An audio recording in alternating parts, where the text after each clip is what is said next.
take a ride to the zoo with eyes open wide. So many animals, big and small. Let's learn their names, we'll name them all. Yell. This is a lion, hear him brr. He's the king we all adore. Golden fur and mighty paws. He makes us stop and say whoa with awe. This is an elephant, big and strong, with a trunk that's super long, flappy ears and stumpy feet. He's the biggest you will meet.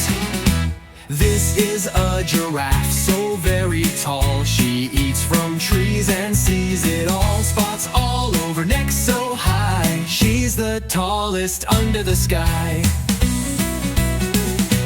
This is a zebra, black and white, with stripes that look so bold and bright.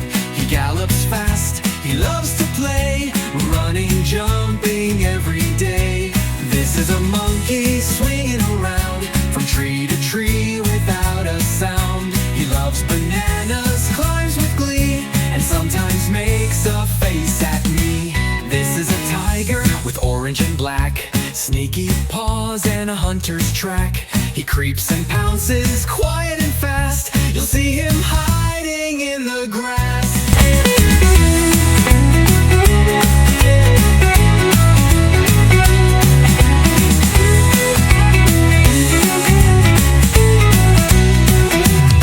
So many animals, what a day. Learning at the zoo is the best way. Next time you go, just sing this song and name the animals all day long.